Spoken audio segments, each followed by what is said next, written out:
pan sa kinabuhi dili lang tinapay nga gipanihapon kundi mao si Hesus gayud nga naghatag og kinabuhi og tumong sa tanang aspeto sa atong kinabuhi.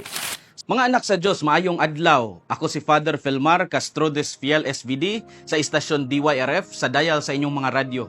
Uban kita sa pagpamalandong sa pulong sa Dios. Padayon ta karon sa atong mini recollection ining semana nga gitawag nato og Bread of Life Week.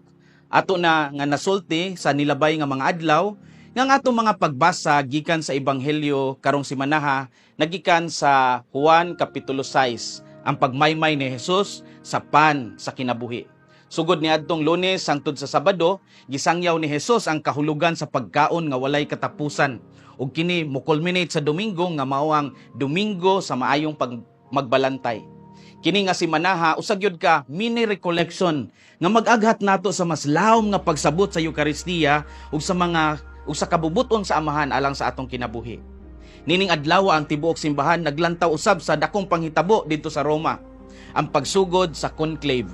Ang mga cardinal electors, lakip na si Cardinal Luis Antonio Tagle, Cardinal David, Cardinal Advincula o si Cardinal Quevedo, puros gikan sa Pilipinas, musalmot sa usa ka misa nga gitawag og Misa Pro Eligendo Pontifice, ang misa alang sa pagpili sa sunod nga Santo Papa. Nini nga misa ang mga kardinal magampo alang sa giya sa Espiritu Santo uban sa tibuok kalibutan nga magtan-aw ug magampo usab. Usa kini ka pamalandong sa pagampo nga hatagan ta og leader nga adunay kasing-kasing sama ni Kristo, ang pan sa kinabuhi. Sa atong ebanghelyo karon gisulti ni Hesus, I am the bread of life. Whoever comes to me will never hungry, and whoever believes in me will never be thirsty. Sa Binisaya, ako ang pan sa kinabuhi. Ang muduol kanako dili na gutomon, ug ang mutuo kanako dili na hawon. Ang unang punto nga atong pamalandungan karon mao kini. Si Hesus mao ang pagkaon nga ginahanglan sa kalag. Dili igo ang kalibutanong bahandi, posisyon o kadungganan sa paghatag og tinuod nga kabusog sa kasing-kasing. Sa pamilya makita nato kini sa kasinatian nga bisan pa og daghang pagkaon og kalipay sa panimalay, kung walay presensya ni Kristo mahulog lang sa kalipay nga taphaw. Si Cardinal Tagle mismo nag-awhag sa mga pamilya nga dili lang magkaon sa usa ka lamisa, kundi magampo usab sa usa ka espirituhanong pagkaon, ang pakig-ambit sa pagtuo ug kaluoy. Si Jesus mo ang pagkaon nga gikinahanglan sa kalag.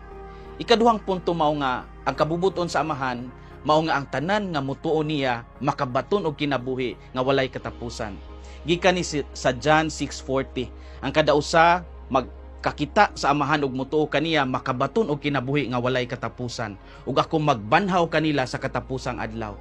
Kini nga pulong nagpahinungod sa atong responsibilidad sa pagtanaw sa atong kinabuhi isip usa ka panaw padung sa kaluwasan, nga dili lang alang sa kaugalingon kundi para sa pamilya o komunidad. Usa sa labing makapatandog sa kasing-kasing nga kasinatian ni Cardinal Tagle mo ang iyang paghugas sa tiil sa usa ka sampaguita vendor atol sa misa sa Huwebes Santo dito sa Manila Cathedral, kaniadtong siya usa pa ka arsobispo sa Manila.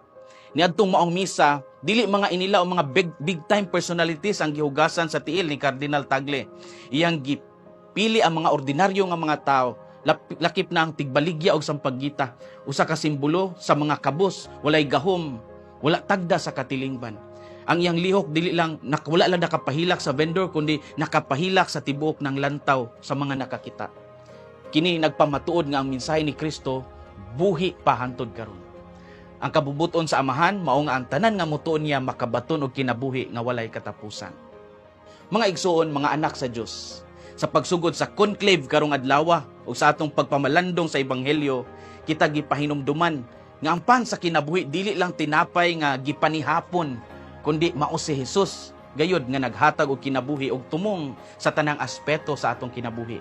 Samtang ang mga kardinal mangita sa giya sa Espiritu Santo alang sa sunod nga Santo Papa, kita usab magpadayon sa pagpangita kang Hesus sa adlaw-adlaw.